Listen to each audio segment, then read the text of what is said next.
6:30 p.m. on June 27, 2016. I call to order this meeting of the Goose Creek CISD Board of Trustees. Before proceeding with tonight's agenda, I would like to remind everyone in attendance that this meeting is being recorded through video and audio technology. At this time, would everybody please silence or turn off all electronic devices? Thank you. Ms. Woods, was this meeting properly posted? Yes. And do we have a quorum? Yes. Thank you very much. Before we have opening exercises, Dr. Duarte, only that at this point. President Richard, school board members, Mr. O'Brien, we will begin the opening ceremonies with the prayer led by Gigi Cockrell. Will everyone please rise? Other way around. Other way around. Okay, I'm reading your paper, sorry. We will begin with the prayer led by Pete Poppy. Oh, Pete Poppy. Our Father in heaven, thank you for this day. Thank you for the opportunity we have to meet together as an elected board of trustees. Bless that we'll have to watch over and protect us and help us to make the decisions that are in the best interest of the students, the employees, and our district as a whole. And these things we humbly ask in the name of Son Jesus Christ. Amen. Amen. Now the pledges will be led by Gigi Cockrell. I pledge allegiance to the flag of the United States of America and to the republic for which it stands, one nation under God, indivisible, with liberty and justice for all. Honor To the Texas flag, I pledge allegiance to thee, Texas, one state under God, one and indivisible. You may now be seated. The Texas flag too. Okay, thank you, Dr. Duarte. The next item on our agenda is public hearing for the discussion of the 2016-17 proposed budgets. Ms. Garcia, do we have anyone signed up to talk? Okay. Is there anybody in the audience that would like to talk during the public hearing at this time? Having nobody, we'll move on to the next item of the agenda, the recognitions and acknowledgments. Tonight we're going to recognize our outgoing board president, Ms. Janice Coffey. So, Ms. Coffey, would you join us on the end?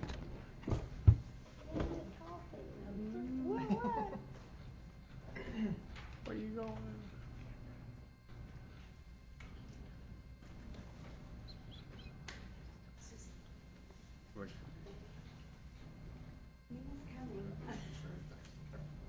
For the duties that a school board president is charged with, this gavel is not nearly big enough. As an expression of our appreciation, thank you so much for your service. Janice would like to thank you as the incoming president for your service the last year and all the service you've given to our district, the years that you've been serving on the board. That's Mr. Laredo will be in the picture also, since he has served with you longer than anyone else. I bet so. Is Ms. Passmore going to take a picture? I guess we will. We have somebody coming with the camera, but we do it here. We may do another one later after this turns out.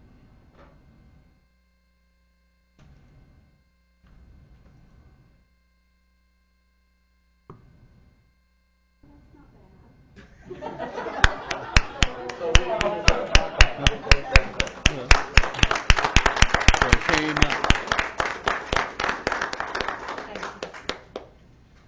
Thank you, Mr. O'Brien and Mr. Laredo. Thank you, Mr. Laredo. Mr. O'Brien.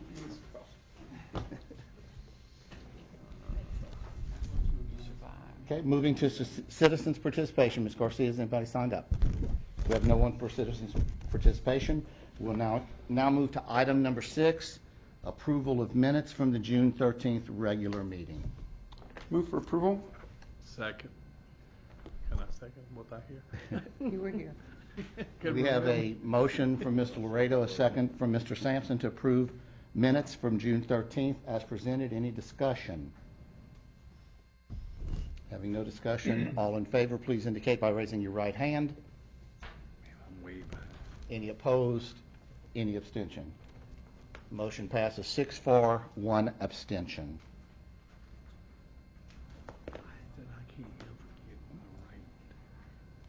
Next item is a discussion item, superintendent's report. Mr. O'Brien. This evening we have Mr. Chapa and Dr. Duarte presenting the Texas Teacher Evaluation and Support System otherwise known as T-test, additionally P-test. P-test. PDOS. Not the principal What am I evaluation. doing? T-PES. T-test. Oh.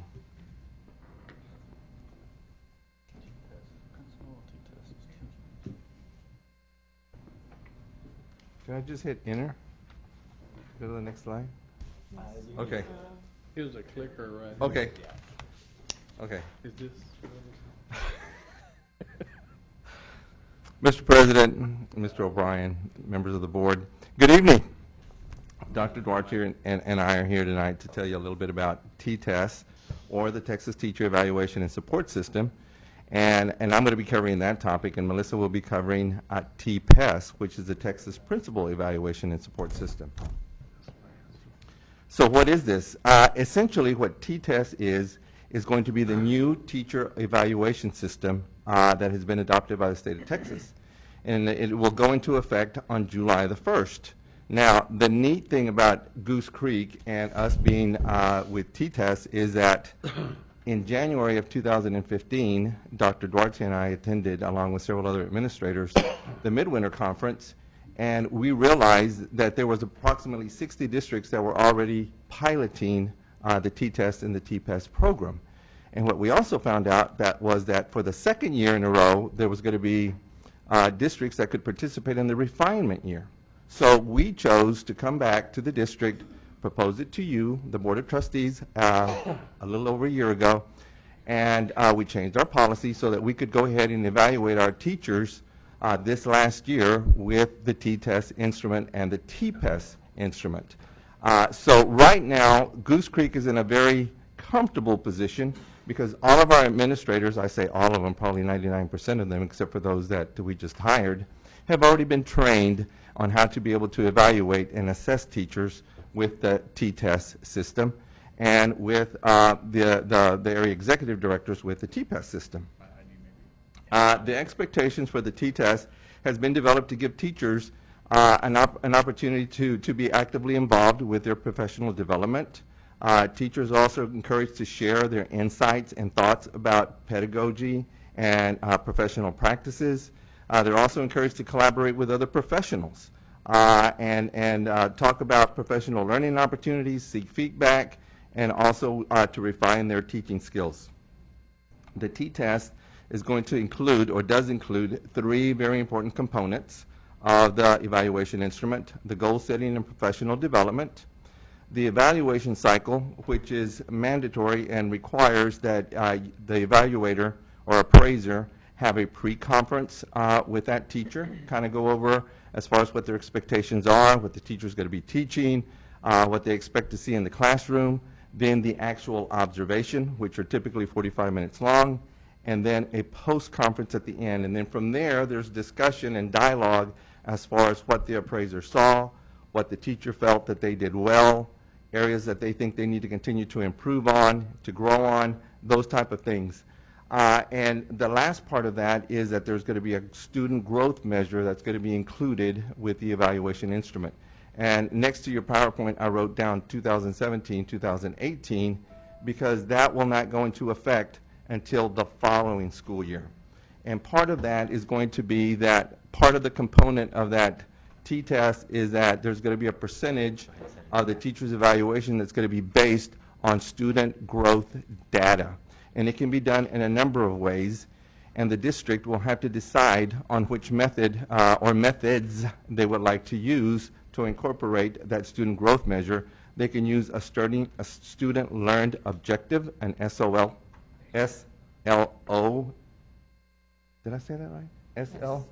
Okay. SLO portfolio, because you can always say something different, I'm sorry. Portfolio, a district learning, a district level pre or post test, and or value added measures, a VAM for teachers in the state tested subjects. Now, whichever method the district decides to use is not going to be all inclusive. You could, for example, say that you're going to use portfolios for maybe students in 3rd grade and 5th grade, And with high school students, you could decide to use district level pre-test, post-test, or post-test. It's going to leave you that flexibility in the districts to decide which type of student growth measure the district chooses to use with those particular students. At T-test, the instrument's goal is to capture the holistic nature of teaching. It's designed in such a way to measure the effectiveness of how teachers are delivering instructions to the students. So those are going to be things that our appraisers are going to be looking for or have been looking for, and also very importantly how the students are responding back to the teacher's instructions. It is a process that seeks to develop habits of continuous improvement through evidence-based feedback and professional development decisions. The T-test evaluation has a rubric, and the rubric covers 4 domains. It covers the planning, the instruction, the learning environment, and the professional practices and responsibilities. And within those, within that rubric, as the appraiser is evaluating those teachers, they will evaluate that person as, or that teacher as, improvement needed, developing, proficient, accomplished, or distinguished. Okay? Now I'm going to turn it over to Melissa with the TPES. So very much aligned to the teacher evaluation system is the principal's evaluation system. And one thing we wanted to do was demonstrate our commitment to our staff. So when we rolled out the refinement year, not only did we do it for T-test, but we certainly did it for principals also. When we talk about TPES, this is the evaluation system that was developed by the Commissioner of Education, and this is a form of appraisal and professional development for principals.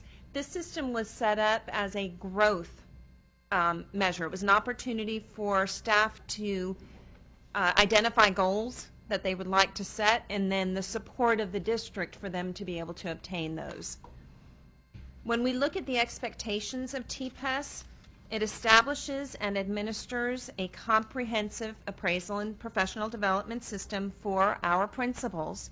Now, in the district, we also adopted TPES with a few adjustments for our assistant principals, because what we're looking at is instructional leadership across that administrative team. And so we did have a lot of buy-in from our APs along with our principals in the process.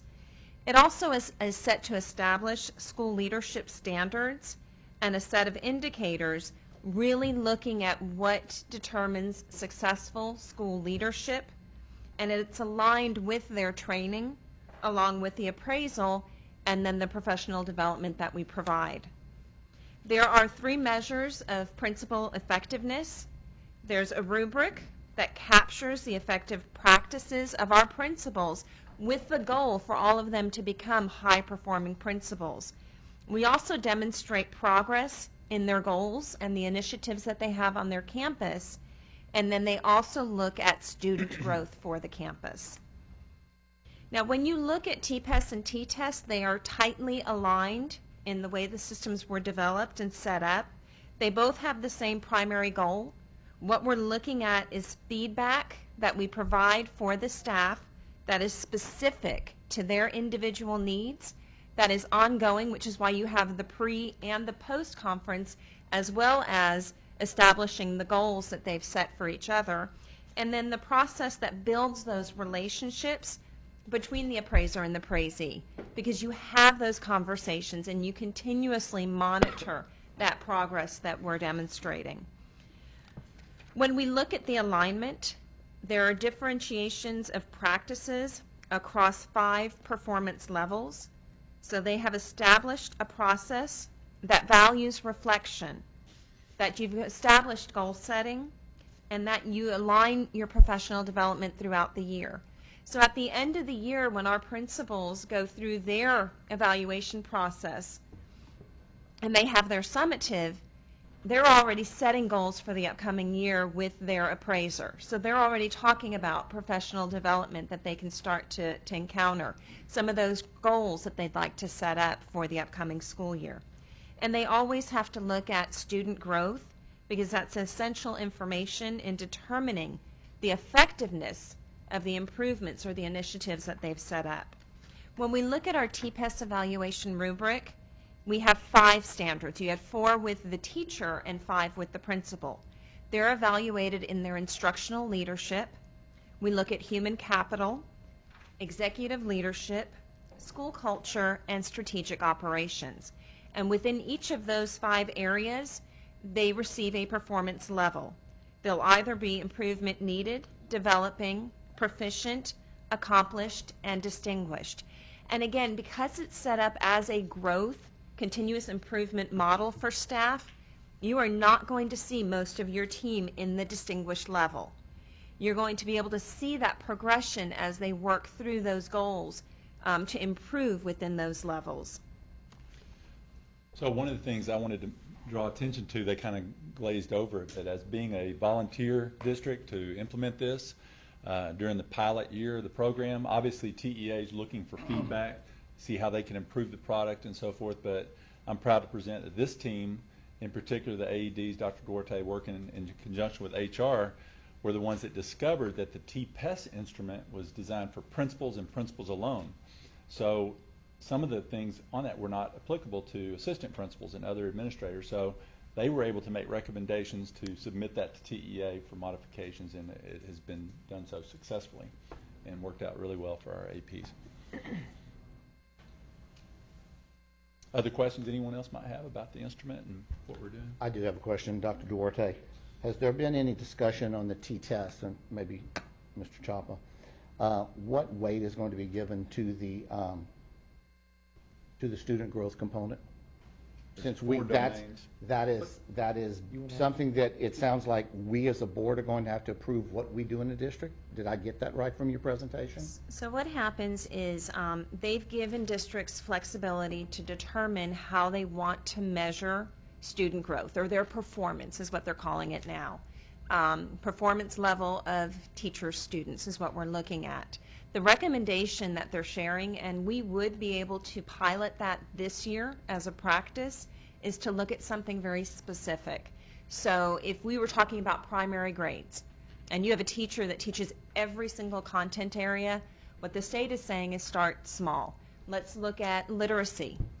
And if we're doing DRA testing and we've got students that are averaging 10 at the beginning of the year, then our goal may be averaging 16 as their score at the end of the year. That's how we would measure their performance and the accomplishment that the teachers made. So they're really talking about looking at the SLOs and finding something very specific to start out in. So that's kind of the flexibility that they've given each district on how we're going to evaluate them. They have broken it down by percentages.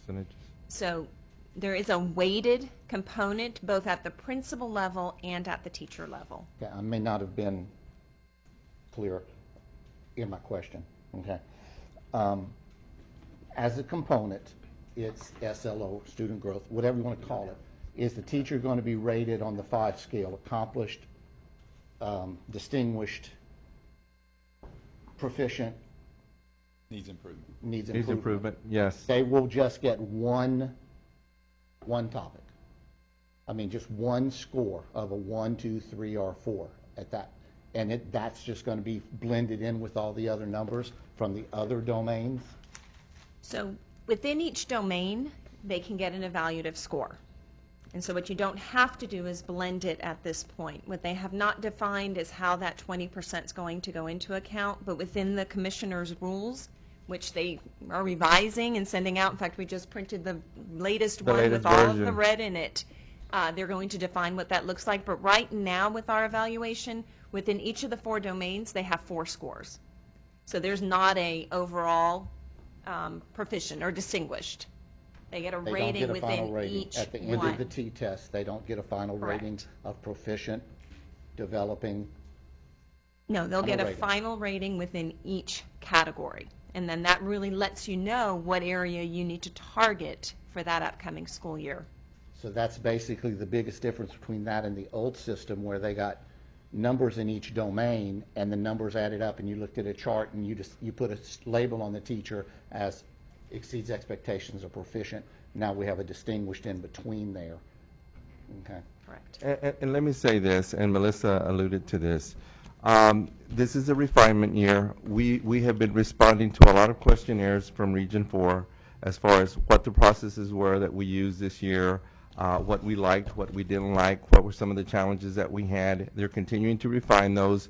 Back in around March or April, Melissa and I went to a Region 4 meeting again of all of these districts that were participating in the refinement process. And at that time, they gave us a draft of the commissioner's rules as far as how all of these processes were going to be evaluated, weighted, so forth and so on. And as recently as, I think it was yesterday, maybe even today, on the 26th or the 27th, we just got a new copy of the commissioner's rules, and Melissa has a hard copy right now, where they've, like, very much similar to what, when you have a policy and you do some revisions to it, they put it in red and they kind of scratch out some of the verbiage. They've done that to the new commissioner's rules, but along with that, they've also said that as of effective July the 1st, which will be this Friday, PDOS has gone away, and this will be the evaluation instrument for probably 96% of the school districts So in the no, state of Texas. no more, I mean, no PDOS. No and- PDOS. And no pilot, No pilot.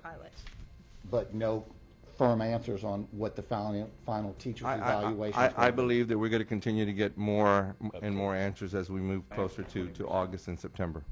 Okay, thank you. What Any other kind of- questions? Go What ahead. kind of feedback are you receiving from the teachers regarding this evaluation?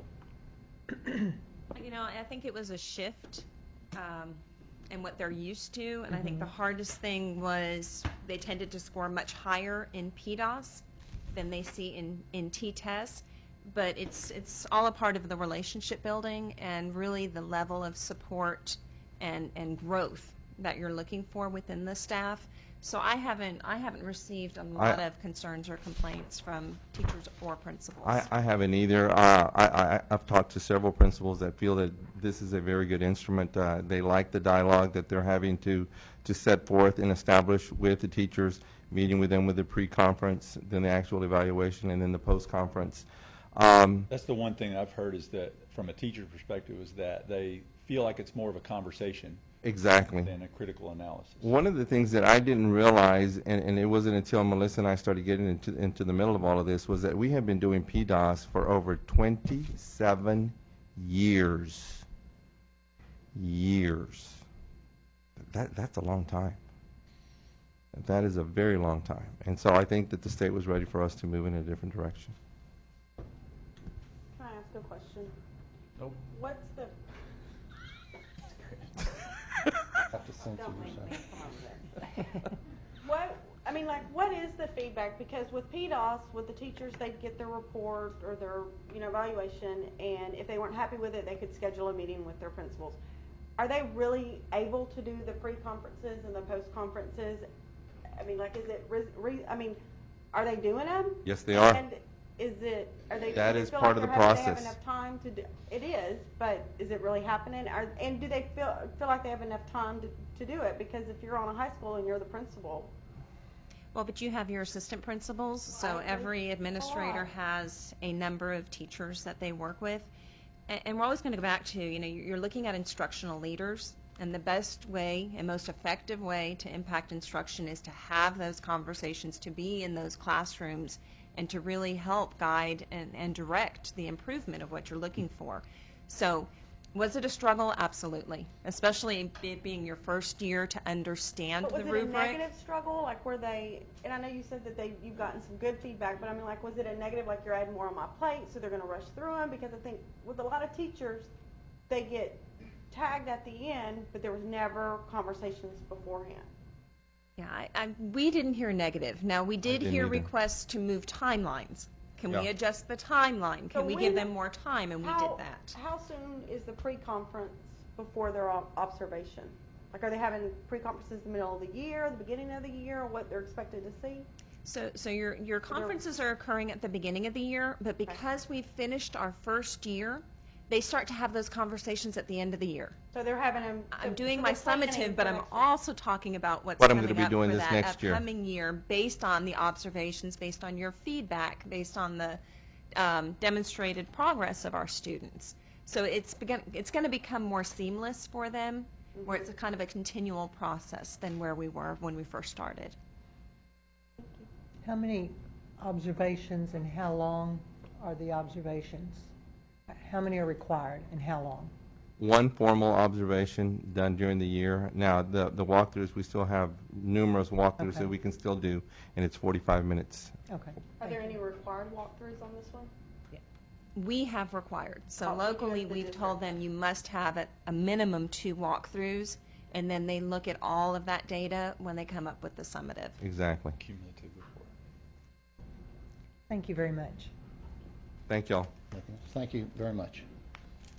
Okay, next item, we move to number 8, action items. A, consideration and approve adoption of the 2016-17 proposed budgets for general fund, debt service, and school nutrition fund.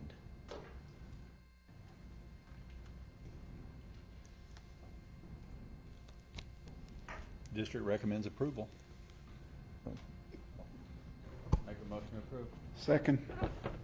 I have a motion from Mr. Poppy, a second from Mr. Laredo to approve the 16-17 adopted budget as presented in our board packet. Any discussion or questions? I have a question. Ms. Grimes up front. Sure. Ms. Grimes, would you come forward, please? Thank you.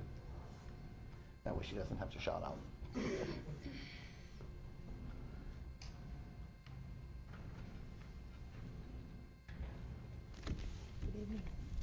Later tonight on the agenda, we're going to be asked to approve millions of dollars of budget adjustments on the current school year budget.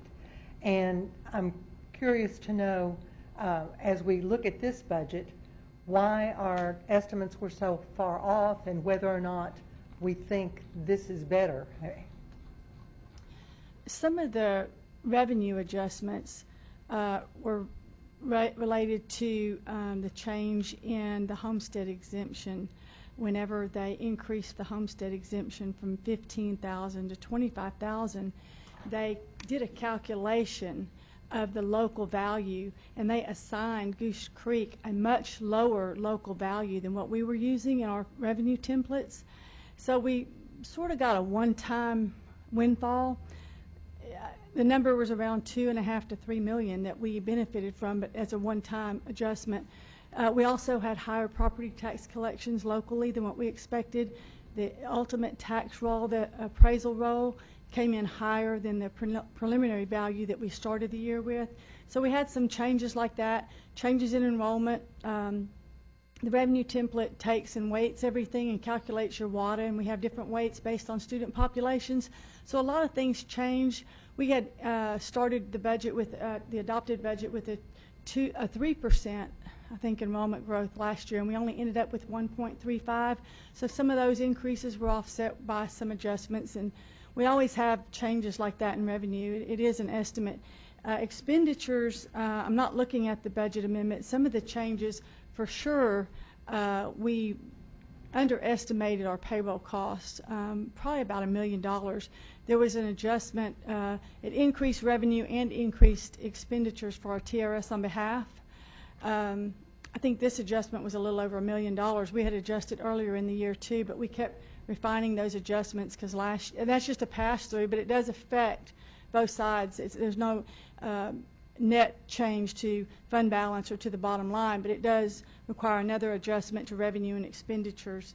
If I may interrupt here, we seem to be discussing something that's on a future agenda item. She's answering questions about a future agenda item couldn't we wait until that agenda item is on the table? The reason I'm asking the question is because based on what we have as the future agenda item, I'm concerned about whether or not we can count on this budget being one that is maybe not an absolutely sure thing, but I mean, we're making major adjustments later on this evening. So how can we be certain that we won't need to make major adjustments on this one? I think that's I'm not looking at the total net effect of the adjustments, but I believe when we did look at it, we're talking a net change of about this budget amendment of maybe $1 million net. That's from memory, which is 0.5% on a $200 million budget. I think we were very close. We did have some major changes in revenue because of legislation that occurred and because of our changes in enrollment and growth and the funding on that side of it. But, I feel like that we had a modest dollar figure as a percentage of the total budget. We have just accumulated budgets, all of our amendments for the whole quarter, and tried to just bring on a quarterly basis rather than on an individual item by item. Compared to previous years, I think this is the minimal number of adjustments we've had in a school year since maybe I've been in this role over the past 3 years. So I don't think it's really a significant number as a percentage of the budget as a whole. But I understand your concern. The other reason that I believe that this budget is a much better representation compared to maybe the prior years, because we had our first year in teams and we were using position inventory to do our personnel budgeting for the very first time. And I think we've made a lot of revisions and enhancements in that module, and I think we have a much better handle on position inventory than we did a year ago when we first converted. So I understand that there are some adjustments, but I don't think in whole they're material. And then I have one other question.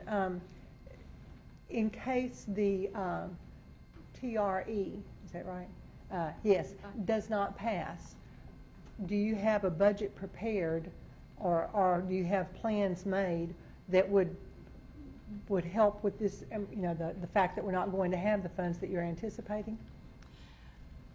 We would have to go back and do some additional work on refining and try to see what further budget reductions we could make in operating costs. We did approve some operating items that we didn't have in the past. Band instruments were one that comes to mind. Some things that we had been, because of our deficits every year, had just been putting off, and because of the TRE, we're able to include approximately $2 million in additional operating costs. Some of those, though, were electricity, things that we probably can't reduce. We've added new schools and we're adding new facilities, and there's maintenance cost and insurance cost, and some of those are just going to be increased operating costs. The district, it has grown, and we have experienced some in growth. So there's a couple of things that the board approved a few years back, and she referenced one of them, uniform schedule rotation, whether it's cheerleaders or band or whoever, that we actually suspended for the last couple of years because of the budget concerns. And another one is bus rotation, purchasing buses. We've been postponing some of those greater expenses in lieu of the budget crunch that we've been under. So I did not include buses in this one, but you did include the uniforms. But I believe what Ms. Coffey is asking is, we have a budget being proposed tonight to be adopted. What is going to happen in September if the TRE does not pass? Is that what, that's what you're asking? I think you're going to see about... I don't think we can come back and say we're going to have another budget. It comes to, if this budget is approved, we then start amending this budget. That's correct. That's what we have to do. We can't have a backup budget. We have to approve a budget, and if we don't get the revenue that we're anticipating, then we're going to have to come back and amend this budget if this one passes tonight. Is that correct? And that is correct, and I think that we'll probably have about a $7 million deficit if the TRE is not successful. And I'm just going to say, at best, you might be able to take revised programs and maybe come down another couple million. Maybe you can reduce it to 5, but it's going to be really tough because even this budget is very tight. We've had, we're not the only district. I've spoke to the CFO at Aldine. They have a $62 million budget deficit this year. Fort Bend has a budget deficit. LaPorte has a budget deficit. We're not the only district that is presenting unbalanced budgets, and I'm proud to say that for the first time, I think that this is one of the happiest nights of my career here at Goose Creek is we're presenting a balanced budget, and I only hope that we can proceed with the plan. But I think that a lot of districts, we're probably maybe a little bit ahead of the curve. I think you're going to see a lot more of this to come. Thank you. Did that answer your question? Any other questions? Okay. Thank you, Ms. Grimes. Thank you, Margie. We have a motion and a second, so we have it on the table to approve the 2016-17 adopted budget. All in favor, please raise your right hand. All against, raise your right hand. Any abstain? Motion passes 7-0. B, consent agenda. All right, for our consent agenda this evening, we have number 1, 2016 revised hiring schedule for teachers, librarians, registered nurses. Number 2, renewal of the interlocal agreement with Harris County Hospital District, Harris Health System, and Goose Creek CISD for school-based clinic. Number 3, interlocal agreement between Goose Creek CISD and Harris County for community youth services. Number 4, revised board policy FEC local, attendance and attendance for credit. Number 5, DNA local, performance appraisal evaluation of teachers, and DNB local, performance appraisal evaluation of other professional employees, board policies. Number 6, property tax foreclosure resales. Number 7, CSP evaluation rankings and selection of delegate authority to superintendent or designee to negotiate and to approve the contract with Comex Corporation for repairs and or replacements to life safety and sound systems at various facilities. Number 8, CSP for general walk-in trade for food, supplies, equipment, and or services. Number 9, appointment delegate and alternate to the Texas Association of School Boards, TASB, delegate assembly. Number 10, legal services agreement for board counsel. Number 11, budget amendments. Any questions or any items on the consent agenda that any board member would like pulled or clarified? I have a question in regards, but I don't know if maybe we just need to put a motion on the table first. Actually, you can ask a question before the motion's on the table and then make a decision if you want to pull the item from before a motion's made. We can do that. Well, I mean, I'm not against the item, so I'm fine until we make the motion. Okay. I move for approval. Second. We have a motion from Ms. Cockrell, a second from Mr. Laredo to approve consent agenda, all items 1 through 11. Discussion. Now I have to find it. Sorry. I have a question in regards to the local board policy attendance for credit. And I just have a question in regards to, I know that you're moving the part that says tutorial out, I believe, and making it a part of being part, attendance recovery session. Page 76. Thank you. There it is. What Tutorial session. So they just wanted that flexibility to be able to give credit to students for attendance outside of just sitting down in a tutorial session. Thank you. I'm sorry. No. Mr. Sampson? I just got a real quick question on the CSP evaluation ranking of assigned superintendent designee. Number 7? Yeah. Okay. This is a question, like a double question. With this situation, the budget is what, 2 million? What? 2.9 million, yes, sir. 2.9 million? Okay. Is there, and this is a question, because I heard it at the conference, that is there a way that if you set a budget at 2.9 million with the contractor or engineer or whoever, there's a way that you can write into the contract that if it doesn't come in under budget or on budget, that they should not bring it to the board until they can get it at budget. And I sit in on a seminar on that, and that's something that I never heard of, but it's a clause you put into the contract that if we bid a particular item for 13 million, it comes in at 17. They shouldn't bring it to us till they can get it back to the original budget. I'm not talking about this particular item, but in general.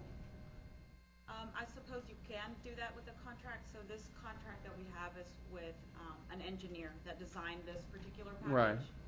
And so we don't have that clause written. I know Mr. Price and I, we've been working really hard on not bringing anything that's over budget to you. In this particular instance, it was bid and it came in over budget. However, in order for us to be able to legally negotiate with the contractor, we have to have your approval to do that first. Okay. And that's per Texas government code. And so, but just to clarify, on this particular project, we've already been working with the engineer and our maintenance staff. It will be, actually, I heard today, it may even be under budget once Okay. we finish negotiating. I just wanted to throw that point out because I know we have a lot. I think what you're referring to may apply more to a contractor rather than an architect. Yeah, but wherever if we set a budget and this is how much it is, we shouldn't bring it to the board. That's, you know, from what I gather from it, unless they can be at it or below it, what the budget was really designed to be. I believe what you're talking about is the construction document that is referencing the gross maximum price. And that's Well, determined. yeah, they was talking about that, but this is a clause in the contract that says you will not bring this to the board, school board, without it meeting the budget that you set. If you set a $12 million budget and it comes in at 15, they should never bring it to us. They should work through it to find out where the cuts need to come in order to get it back to 12 Yes, million. sir. Yeah. Ms. Garcia, will you investigate that further, please, and report back? Thank you. I have a question now about the budget amendments that we're looking at. And I realize it's tonight we just got a few, but our adopted budget last year was $201 million, $201,052,739. And tonight, after tonight's approval of these amendments, it would be $208,368,317. So we've had to find $7,315,578 during the course of the year. And my question is just, do we feel like, I mean, I know you've kind of answered this, you feel like you got a lot better handle on it this year, Ms. Grimes? I would say $2 million of that was TRS on behalf alone. That was just a pass through. So it inflates the number, but it really, additional revenue, additional expenditures. Some of that happened with the student growth. We had a 1% growth. We didn't really have that high of an increase in payroll. When you take out the TRS on behalf, it was maybe $1 million, but like I say, on about 172 million payroll, that's not a real high percentage.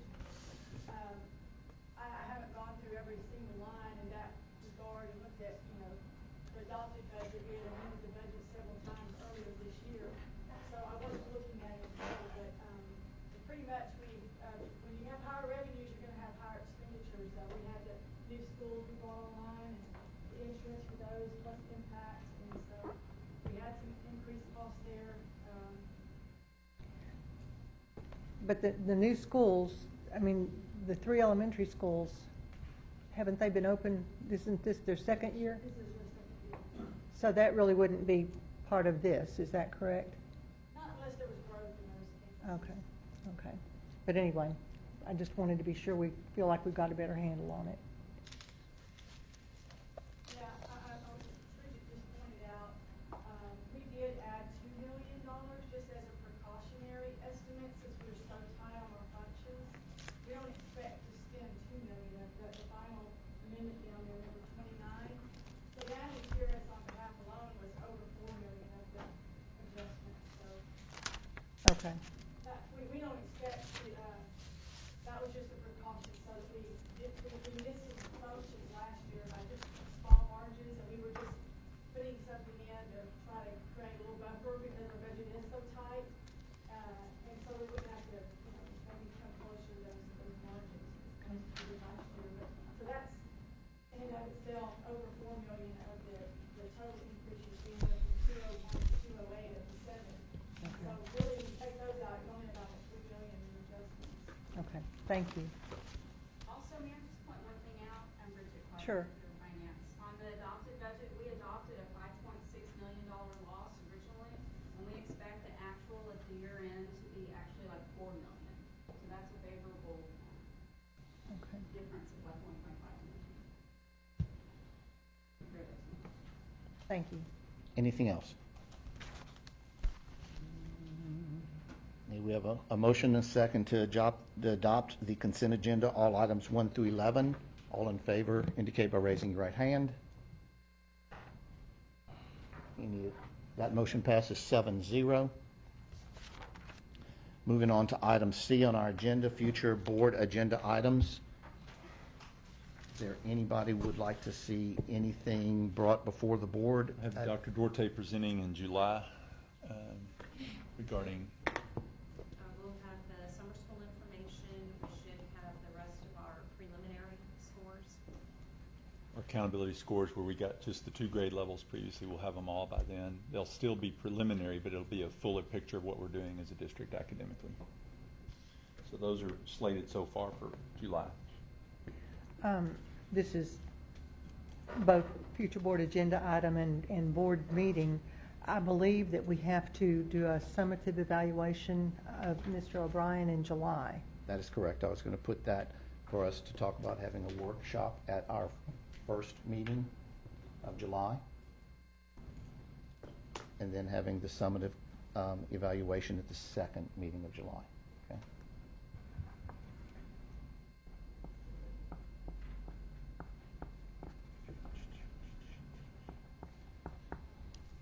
Are you working on the designation of innovation presentation? Yes. Were we doing that in July or August?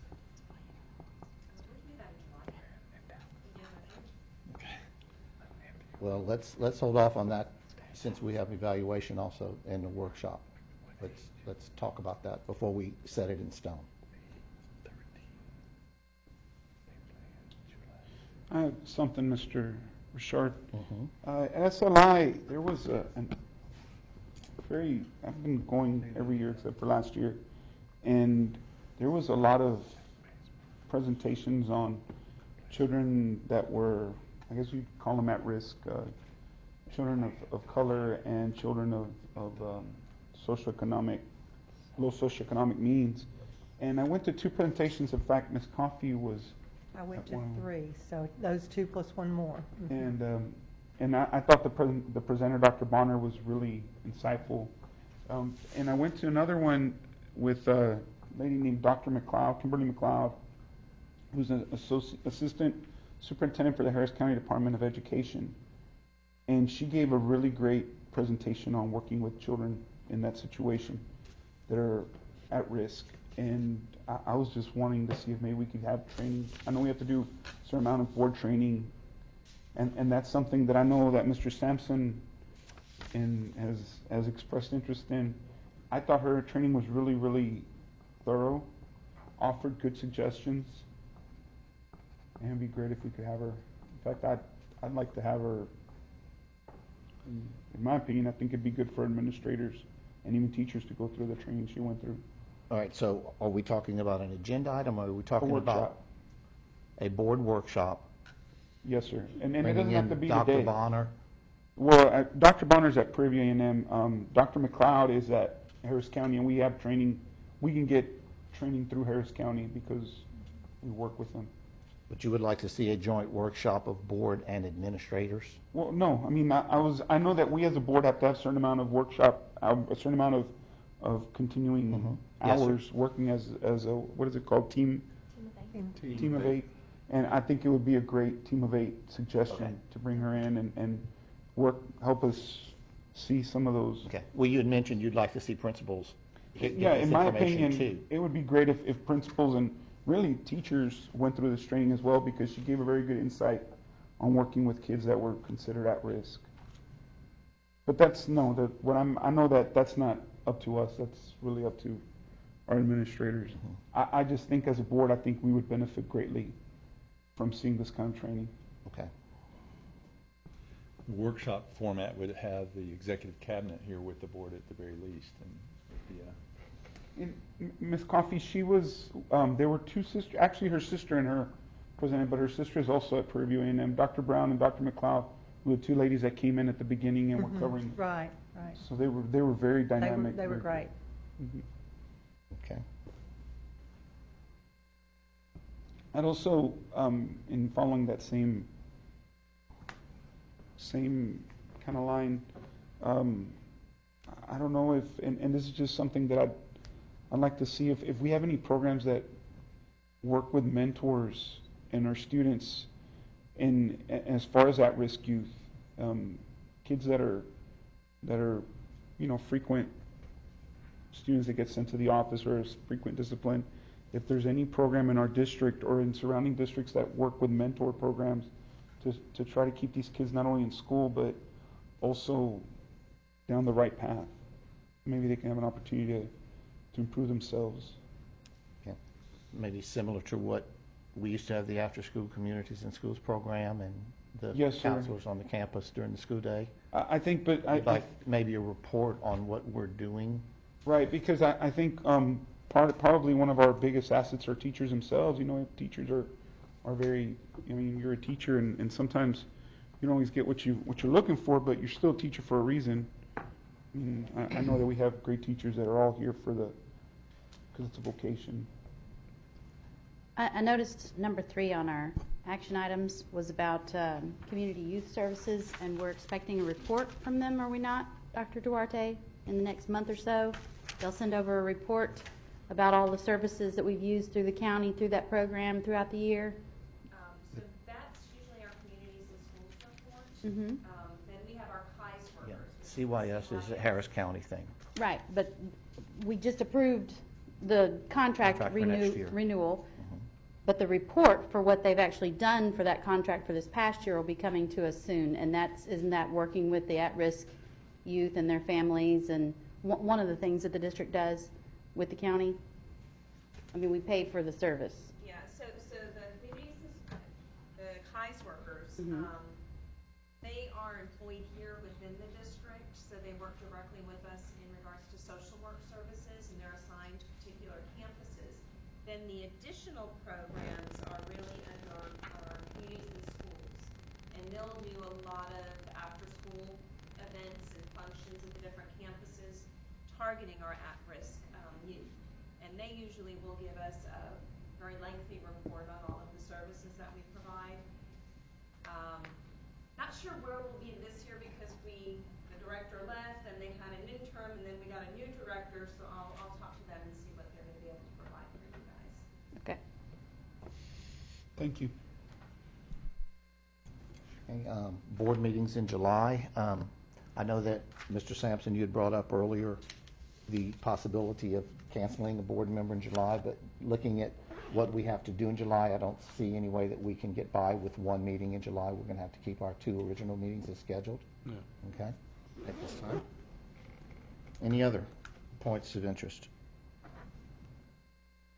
Okay, at this time, at 7:23, we're going to recess into closed meeting pursuant to the following sections of the Texas Open Meetings Act, sections 551071, 551072, 551073, 551074, 551075, 55176, 55182, 55183, 55184, 55187. No action will be taken while the board is in closed meeting. Session. No action was taken while the board was in closed session. We'll now reconvene with our agenda, which is F, consideration personnel. Mr. O'Brien. At this time, I'd recommend accepting the resignations and elections of teachers as presented. Move to approve the election and accept the resignation. We have a motion from Ms. Coffey, a second by Mr. Poppy, that we approve elections and resignations as presented to the board. Any discussion? All in favor, please raise your right hand. Any opposed? Motion passes 7-0. Item number 3. Have a recommendation to fill 2 assistant principal vacancies at Highlands Junior School, one with Heron Thomas, another with Terry Davis. I move to approve the secondary assistant principal recommendations at Highlands Junior School. Second. I have a motion from Ms. Coffey, a second from Mr. Sampson to approve the 2 secondary assistant principals as presented. Any discussion? Hearing none, all in favor, please indicate by raising right hand for a yes. Any opposed? Motion passes 7-0. Item 3B. Final recommendation is approve the selection of Executive Director of Support Services and Strategic Planning, Kevin Foxworth. Move to approve. Second. We have a motion from Ms. Coffey, a second from Mr. Poppy to approve Executive Director of Support Services Strategic Planning as presented. Any discussion? All in favor, raise your right hand. All 7 are up. That motion passes 7-0. It is now 8:19. Having no further action, we are in adjournment.